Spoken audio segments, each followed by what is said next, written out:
1. Let me start by saying I'm a civil engineer. I'm a secular person who is agnostic, and while I want to understand the universe and all its weird phenomena better, prior to this experience I was extremely skeptical of anything paranormal, and believe there to be a scientific explanation for 99.9% of paranormal experiences. However, my wife and I shared an experience in college that permanently changed my outlook on the paranormal and on spirits and ghosts specifically. About 7 or 8 years ago, while back home in Omaha, Nebraska, for the summer from college, my wife, girlfriend at the time, and I were bored one night and drove out into the country to stargaze and get some alone time. We decided to take my car and drive out into the country and head north until we found a good dark place to park and chill out.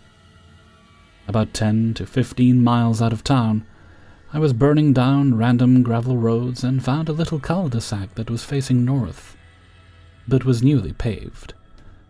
It looked like someone had constructed a driveway for a house that hadn't been built yet. There were no other houses around for probably a square mile, mostly just farmland.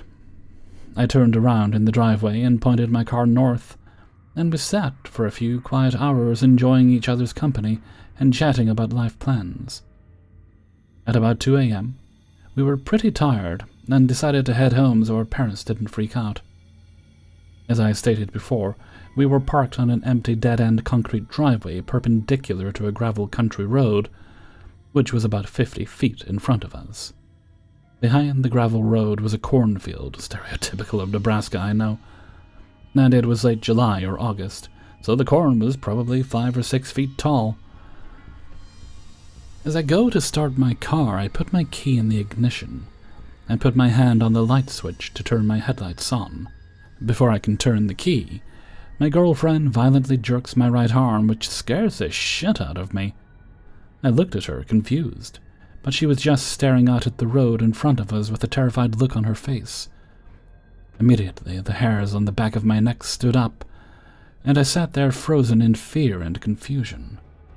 A very tall, white, human-like figure was seemingly floating from left to right along the gravel road right in front of us. Since it was very dark, and we were in the middle of the country, all we could make out was the silhouette, but we both could see it well enough to tell something strange was there. My brain was doing backflips trying to make sense of what I was seeing. From our perspective, the figure looked about 7 to 9 feet tall, taller than the cornstalks behind it, and it was moving at an eerily quick speed.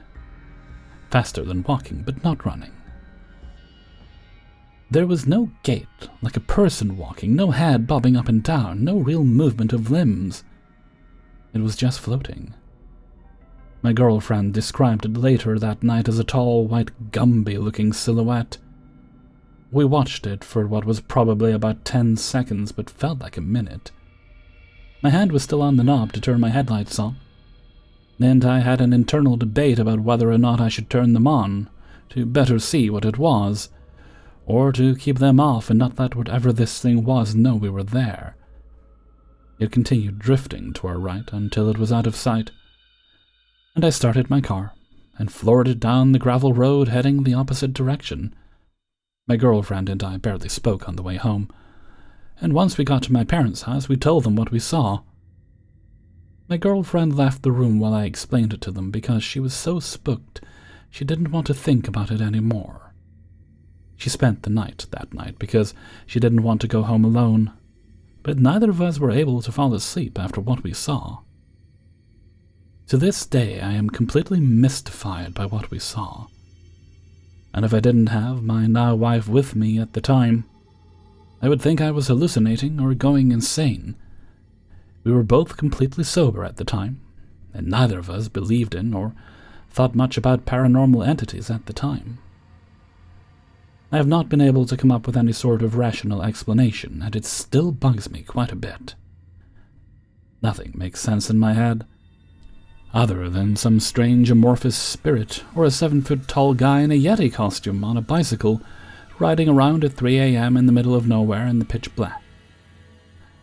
Anybody have any type of explanation for what we saw, or seen anything similar on the internet or in person, let me know.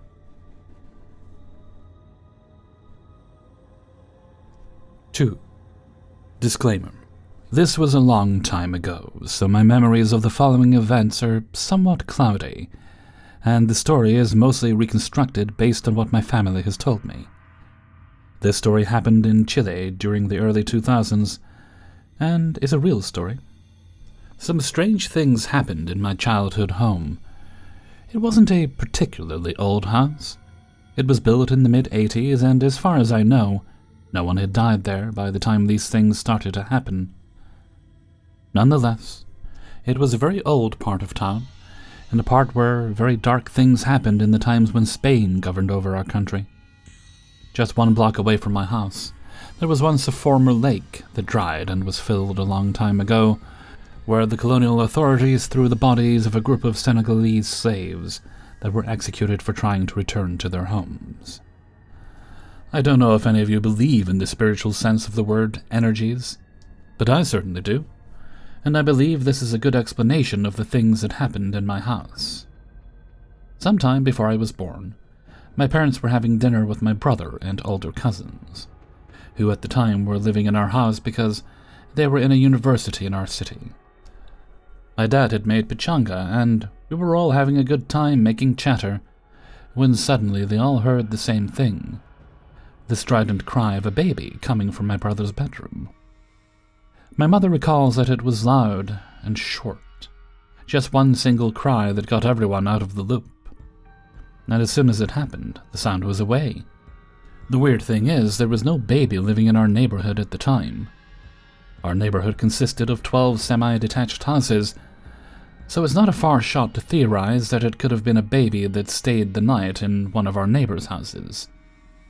But the walls were very well insulated. Also, everyone remembers that the cry wasn't muffled. It clearly sounded as if it was inside of our house. Old TVs tended to turn on by themselves. Also, things used to get lost pretty often, and then they reappeared in the most obvious of places. Usually in the places we had searched previously to the point of exhaustion. My brother blamed the gnomes. A more shocking experience happened to me when I was about 7 or 9 years old. My brother threw a party in our house with a couple of friends from university. It was our old family computer, probably playing RuneScape, in the same room where the party was going on, and then I heard a woman screaming. It was Clara, a friend of my brother's former girlfriend. She stood below the arch that leads to the living room just in front of the stairs, staring with horror and yelling at an empty space on the wall. She began to cry, and Carla tried to calm her down, but it was in vain. She insisted on leaving. Whatever she saw had disturbed her deeply. My brother says that once she was more calm, she claimed that she saw a man standing on the stairs staring at her with wrath. It was wearing a long trench coat and a cowboy hat, and everyone seemed to ignore his presence, everyone but her. The thing that scared her so much were his eyes. She claimed that she sensed some kind of ineffable anger in his gaze. And then she was too scared to be in that house. Understandably, she never came back to our house. But there is one thing, one particular encounter I remember the most, as it is the most unbelievable, unexplainable, illogical, and baffling. Not just of these stories I have told you, but of my entire life. One night, not so distant from the other story, my mom wasn't home for reasons I don't remember anymore, and my brother had just left for a party at Carla's house. I remember him wearing a black trench coat and a brown leather hat. And so my dad and I were home alone for the night. We were on the couch watching the History Channel, as usual, in those years when it was still half about history and half about aliens, antiquities, and trying to catch Bigfoot, only to find nothing at all. All of a sudden, we heard the front door slam shut. We naturally turned our heads, and there he was, a man in a leather trench coat and leather hat. His clothing seemed anachronistic, out of his time. At the moment, I couldn't get a glance of his eyes, as the rim of his cowboy hat was tilted down. and I remember he had a 3-day stubble beard and a sharp-faced complexion. He was dressed almost exactly like my brother, and had the same exact beard style. I remember thinking, oh, my brother's home early. Also thinking he was my brother, my father turned to talk to him. But he went directly upstairs, ignoring us completely. In that moment I could get a glance of his eyes. They felt soulless, inhuman. I could not sense any evilness in the eyes like Carla's friend had claimed it did. I remember how he stomped on the steps with haste, almost with anger. I also remember thinking, that man wasn't my brother. His face was not similar at all. My dad, skeptic and stubborn as he was, still thinking it was my brother, said to himself, "This fucker came back home drunk again," or something along the lines. After pondering on the strangeness of the situation, my dad asked if I remembered hearing the door being opened, but I can't recall if I did, and also I'd be lying if I said I remember what I answered. Probably, I just shrugged. My dad then tried to make me go upstairs to check on my brother's bedroom, but I was scared shitless and refused to go there alone. Finally, we both went upstairs, and we entered my brother's bedroom. Behind the threshold there was nothing but darkness. The lights were off, the windows were closed shut, and there was no sign of anybody being there. My dad checked on the closets, checked on the windows, and then checked on the other bedrooms. We were all alone, and there was no trail of this anachronic man. We went back downstairs to continue watching our show, trying to forget what had just happened. But it simply wasn't possible. The absurdity of the situation didn't make that possible. Shortly after, my brother came back home. My dad questioned him about the whole situation, asking him if he had jumped out the window or something. My brother denied doing such a thing with an expression of bewilderment on his face, and that was that. We didn't touch the matter, and we moved on with our lives. Some days we would remember while watching a horror movie and say, "Hey, remember the Hat Man?" And time passed, and so on, and so forth. At a time, I had even forgotten the whole situation for years, and then it simply went back to my head. I remembered the Hat Man just out of the blue. According to Chilean rural folklore, the Hat Man is the angel of death. To some others he is the devil, and his presence is nothing but the promise of loss and misfortune. That makes sense, because my dad's life was cut short by an anaphylactic shock when I was 12 years old. My life hasn't been the same since his death, both economically and emotionally. After my dad's passing, we eventually moved away from that house. To this day, I still wonder, will I see the Hat Man again?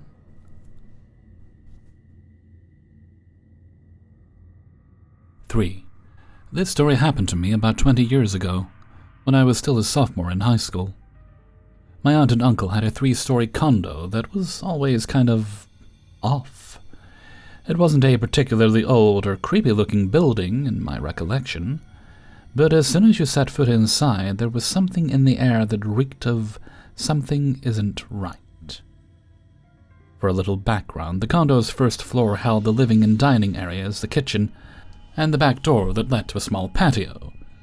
The second story was the master bedroom, 2 guest rooms, a bathroom, and a little nook for the washer and dryer. The third floor was a game room with several old video game consoles like an Atari Jaguar and Sega Genesis, with my uncle's Star Trek collection in one corner and a door that led to the attic crawl space. It also had a pull-out sofa sleeper for guests. This layout information will be important later. As I grew up, we visited the condo many times. Like I said, the entire building had an odd aura to it, but this all culminated on the 3rd floor. When you walked over the final stair up to the 3rd floor, the air just changed. Where in the 2nd floor you could hear the sounds of family visiting downstairs and hear traffic outside, etc. On the 3rd floor it was always completely silent. The air was heavy, thick. No sounds permeated here, and you were always left with the feeling of being stared at or watched, almost as if you were intruding there. Being kids, my cousins and I would often go up to the third floor to play video games. However, we never went up there alone, and absolutely never went up there at night. It was just one of those places that felt like it was on a different plane of existence, its own pocket dimension of silence and gloom. My family had seen and heard things in that condo on multiple occasions.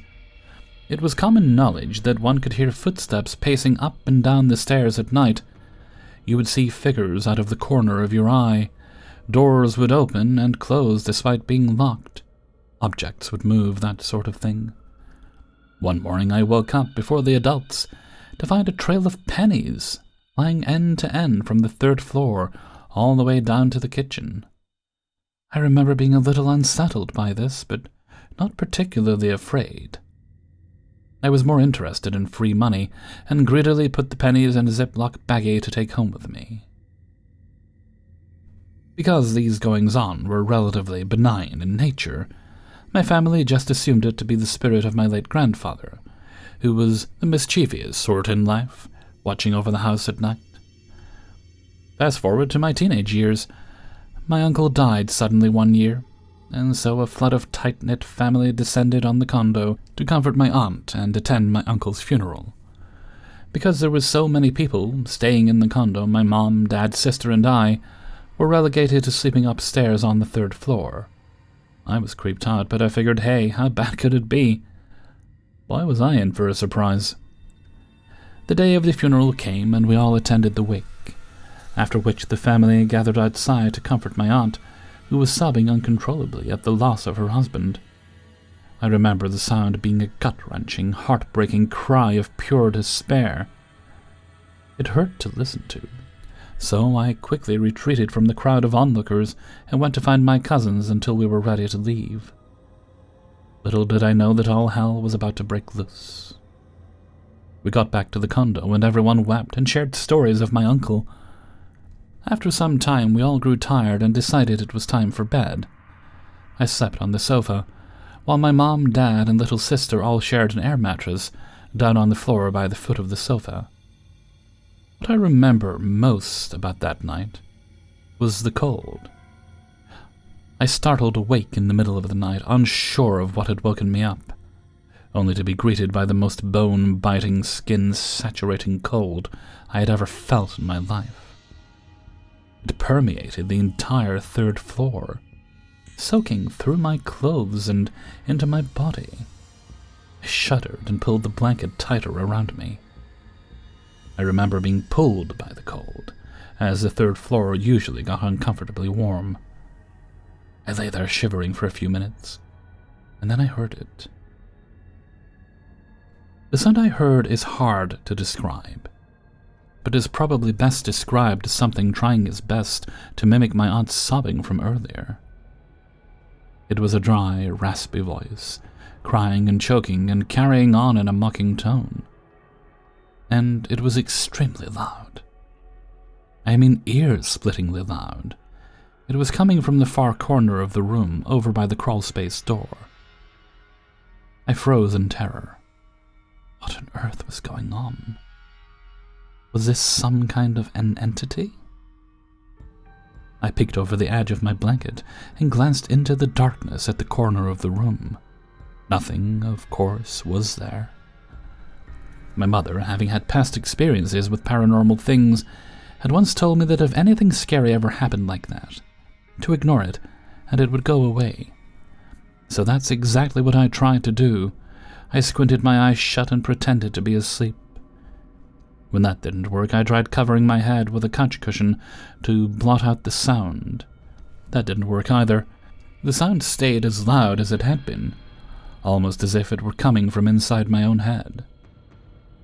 I lay like that for what seemed like minutes, but was probably only about 45 seconds or so, when another noise grabbed my attention, the rustling of blankets.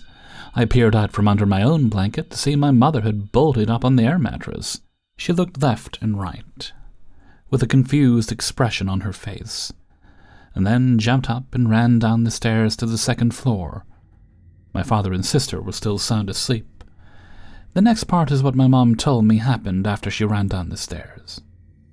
Mom got to the second floor and immediately opened the master bedroom, thinking my aunt was awake and crying. Nope, sound asleep. Mom could still hear the wailing, so she checked all the other rooms on the second floor. Everyone was asleep.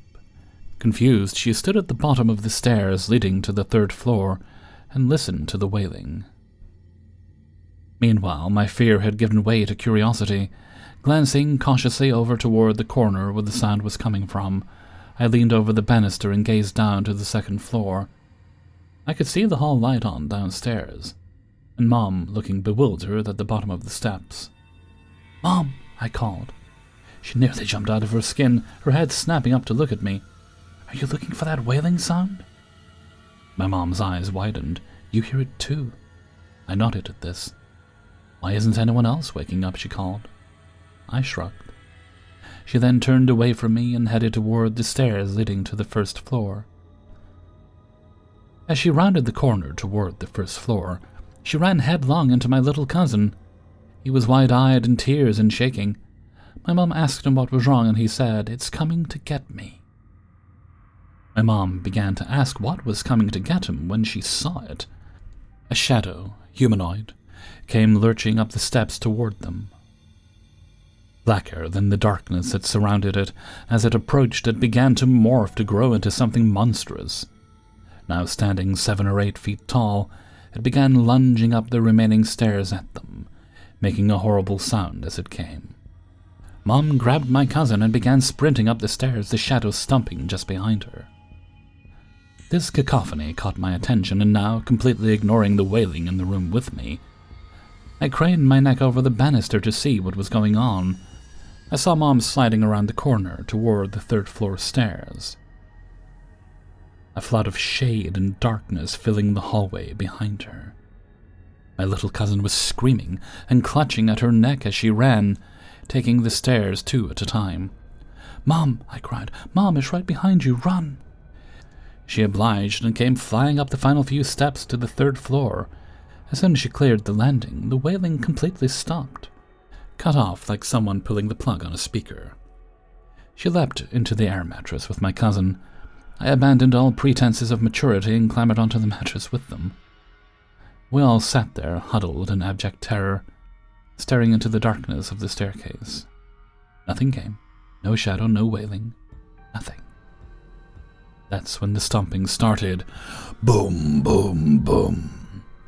Up and down the stairs it went over and over, rattling the knickknacks on the walls, vibrating the floor. Still nobody woke up. After several minutes of this, the footsteps reached the third floor and stopped dead. The temperature in the room immediately started to plummet, and my mom clearly had enough. She started violently shaking my father awake. "Wake up!" she snorted. "Wake up!" When Dad woke up, everything got quiet again. He was groggy and annoyed, and asked us what we were doing. We explained what had happened, my cousin still crying in my mother's arms, and they looked at us skeptically, but listened intently with us for any sounds in the house. Sounds never came for the rest of the night, but none of us really slept after that. In the morning, my cousin, still visibly shaken, explained to us what had happened to him before Mom had found him. He said he heard a voice calling him from downstairs, and thought his father, my late uncle, had returned. He was young, and I don't think he understood the permanence of death. When he went down to investigate, he said he ran into the shadow, and that it was too big to be my daddy. I don't know what exactly happened that night. I've read about shadow people and jinn and demons, but nothing quite matches the being we saw that night. If anyone has a good answer or has run into an entity like this, please feel free to let me know.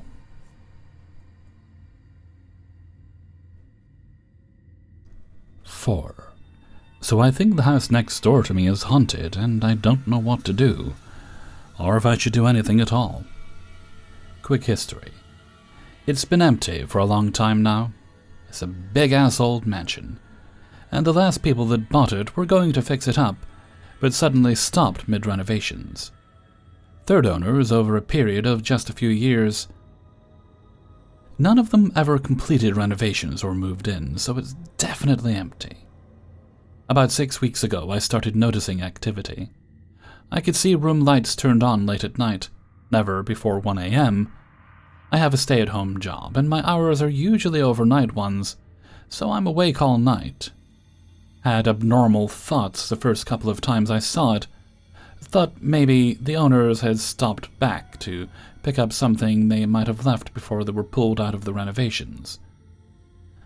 But there was never any cars in the drive. When it happened the second time, it was around 2:30 a.m., and again there were no cars in the driveway. So I called the police thinking maybe somebody broke in. I figured the cops show up at the door, and if it's the owners there picking up something or doing something, no worries, no harm done. But if it isn't, and it's squatters or people breaking in to party, they can put a stop to it. It's a really beautiful old historic mansion, and squatters or the people that break in to party or do drugs don't give a fuck about any of that. And it would be a shame to see it destroyed just to amuse someone. Sorry, I have a thing for old buildings. Anyways, cops showed up, checked the grounds, knocked on the door, no answer. Looked in the windows, knocked some more. And then said that since there wasn't any evidence that it had been broken into, no damage to the doors or any of the windows, they couldn't go in there without the owner's permission, so they left. I called them again the next time it happened, which was a couple of days later. They came out and checked everything just like the tube before. Same results. They didn't see anything and they didn't hear anything, therefore they didn't do anything. They said they would contact the owners and let them know that somebody could possibly be breaking in to their empty property. I have not talked to the owners. They never came back after the day they told me they changed their mind about renovating, and we weren't close enough where I would have their phone number or anything like that. So you're probably wondering why I think it's haunted as opposed to getting broken into. This is where things get fucked up. See, I felt the last time I called the cops they didn't take me seriously. Maybe they don't care because it's just breaking and entering in an empty property. Or maybe they think I'm nuts or making it up. Don't know, don't care.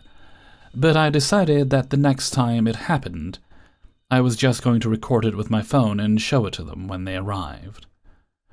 It was 4 whole days before I saw anything again.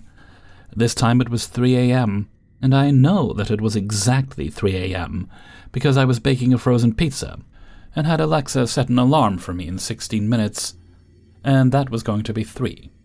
So alarm goes off and I go into the kitchen to get the pizza out of the oven, and I can see out of my kitchen window that the basement lights are on. So I grabbed my phone and start recording. As soon as I start to record, a light goes on in their kitchen, which faces my way. And as soon as that light went on, the basement light went off. Like literally at the exact same moment. And then shit just proceeded to get weirder and weirder. Lights flicked on from the kitchen, to the front of the house, to the second floor, and then the attic window, and then the basement again. And I don't mean somebody turned the light off in the basement, went upstairs, turned on the kitchen light, then walked upstairs and turned on another light. I mean literally they were flashing on and off in each of these different rooms at the same time. No one person could have done that. There literally would have to be a person in every one of these rooms flipping them on and off. That makes no sense. Why would anybody do that? Why would anybody break into a house with a bunch of their friends just to go flip lights on and off at the same time in different rooms of the house? They wouldn't. So I make a recording, and I call 911 again. They show up. All the lights are off. They look at me like I'm calling them because I need company, and not because anything's actually wrong. So I get out my trusty phone to show them the recording, and it is corrupt and will not play. It was at least 4 minutes long, and now it won't even open.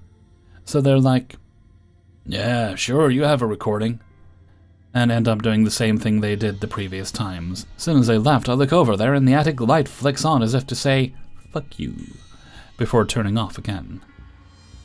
So I'm not calling the cops anymore when I see this happening. Clearly they think I'm nuts, and that's not the kind of attention I want in my life. The light thing continues to happen, and every time I try to take a picture of it or record it, It is either corrupt and won't play, or the picture doesn't take, or there's something wrong with it. I've tried to take pictures with my phone and with my tablet, same problem. 3 nights ago it happened again, and I didn't bother to do anything, I just ignored it.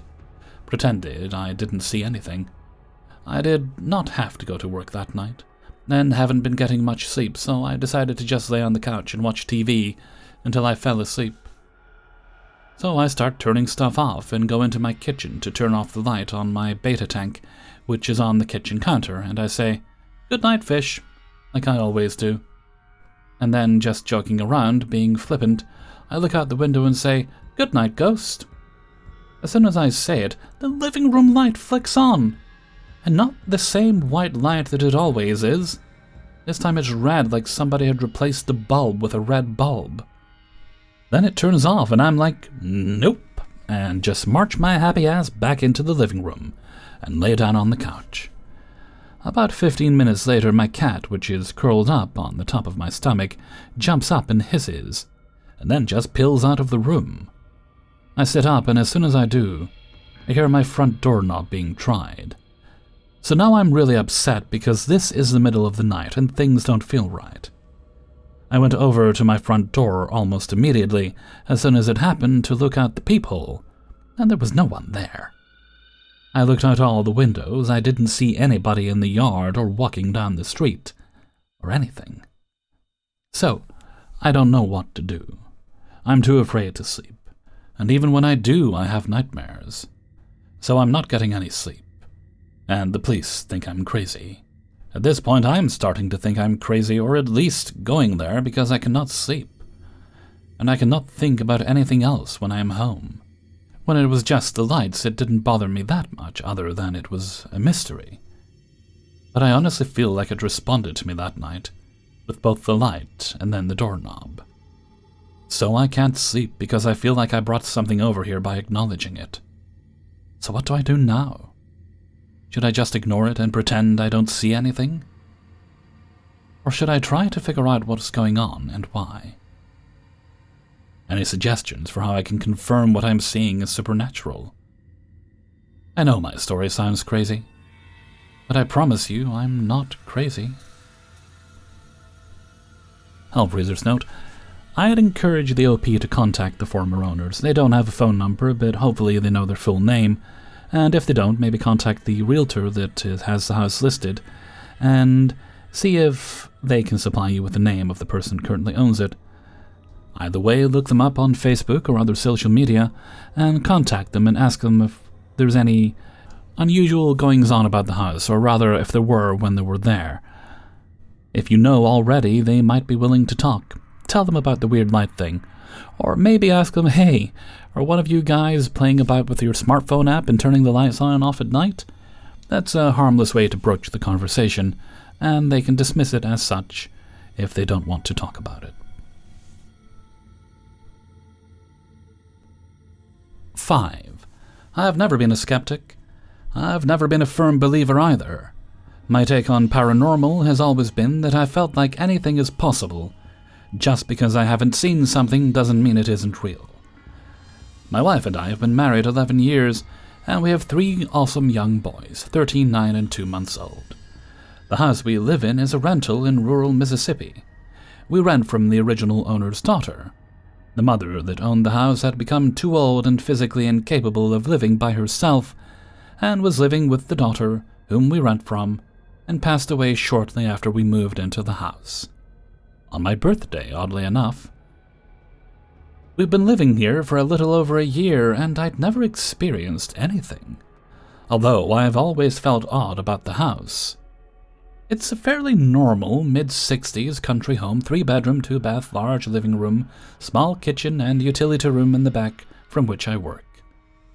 Up until 3 months ago, I hadn't seen or heard anything, but the way the house feels, I was in the mindset of, if I was to experience something, I wouldn't have been completely surprised. My wife and I found out last December we were expecting another child. I really wanted a girl, but we were blessed with a beautiful baby boy. About a month before he was born, I started hearing odd sounds. Sounds like someone walking in the living room when everyone was supposed to be asleep and nobody was ever there. I work at night, or at least after the kids have gone to bed most of the time. I counted it up to just old house noises. I told my wife about it, and really, I never felt uncomfortable with what was going on. I never felt anything evil, so I just didn't bother with it. I started to put up cameras inside, but decided that since there wasn't really a problem, I'd leave well enough alone. July comes and we have our little baby boy, extremely healthy, other than a genetic disorder, hemophilia. Our 9-year-old has it as well, so it was not really a surprise. We spend the first couple of days in the hospital and finally come home. As we're getting everything unpacked from the hospital, my 9-year-old comes in the living room with a picture of a baby that looked oddly similar to our newborn. The picture fell out of a desk in his room that was left here by the former occupants. He had been using his desk since we moved in and never seen it before. We just shrugged it off. After the baby got home, almost immediately, I started noticing shadows that seemed to lurk around the corners and disappear really quick. Soon enough, those shadows stopped lurking and started becoming quite brave, often sitting in a corner for a second before disappearing into a hall or across a window. I told my wife, and once again I never felt anything bad. It was always a peaceful feeling when I encountered it, and it didn't seem to want to scare or harm me. So I never protested its being there. It's always seemed like it had the presence of a lady, maybe a young girl. I've never seen really more than a shadow, but I'm thinking a 15 to 25-year-old female. That's just the vibe I got. 4 nights ago, I was going about my normal routine when I saw the shadow creeping up on a wall. I was standing in the kitchen, making a bite to eat before bed. I turned to get a better view and immediately regretted it. I felt a horrible feeling in the pit of my stomach, just an absolute feeling of sheer terror and dread. It wasn't the normal shadow, it was something so large it completely blocked 2 windows in the dining area. I didn't get a full picture of exactly what it was, other than extremely large and dreadful. My mouth wouldn't make a sound. All I could do is begin to cry in complete frozen terror. It left as quick as it came, and before I could catch my breath, I started screaming, demanding it to leave. I'm a Christian by faith, so I screamed at it, ordering it to leave in the name of Jesus Christ. My wife came out of the bedroom to find me screaming at nothing and crying uncontrollably, and helped me calm down. The next day I spoke to the kids about what had happened, and our oldest said, "I told you there's a demon in my closet named Robert." I do remember him saying it before, but it was only once, and I really thought he was full of it. He said he often opens and closes his closet door, but had never seen anything more than that, but that he wasn't scared of it, just as I wasn't scared of the other shadow figure I'd been encountering. The next night I was walking into the utility room with a handful of tools, when I thought it was my wife that grabbed me on my hip.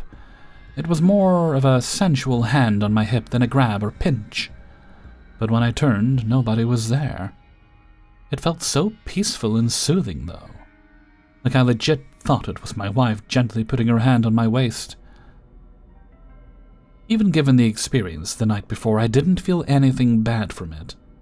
Like I said, it was actually an oddly soothing touch and feeling. This was 4 nights ago, and I don't know what to make of the large figure. I pray that I never encounter it again. As I'm typing this, I'm feeling really uneasy, but that uneasy feeling hasn't left since 4 nights ago. I'm a firm believer in the paranormal now.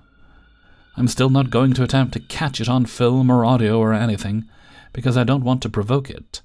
Nor do I really want to have a permanent picture of it, honestly.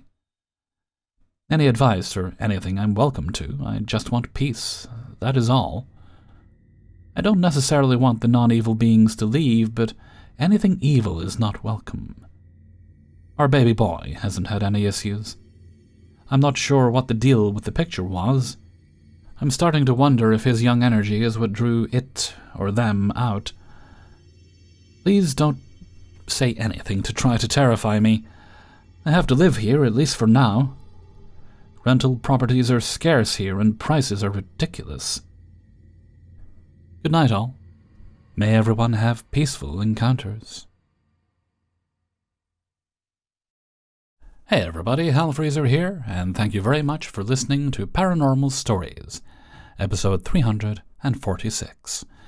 And thank you very much to everybody who allowed me to use their stories in this video. If you'd like to get the videos a little bit early, then you can support me through my Patreon, which is listed in the description, along with a link to the Hellfreezer Teespring store. You can also make donations during streams or videos like this one, and while you don't have to do this, I appreciate it, and it helps me pay my bills. Alrighty, no other business today, so let's move right along to Hellfreezer's question of the day. And today's question is: are you already seeing Christmas things out in your local stores? And how early do you think is too early? I seem to recall seeing some Christmas-related Maltesers products. I could be wrong on that. But personally, I think a month before, so like November, is plenty of time to start putting Christmas products out. I used to work retail, and it was always so frustrating how soon they would send this nonsense in and expect it to be put out. But let me know what you think in a comment below.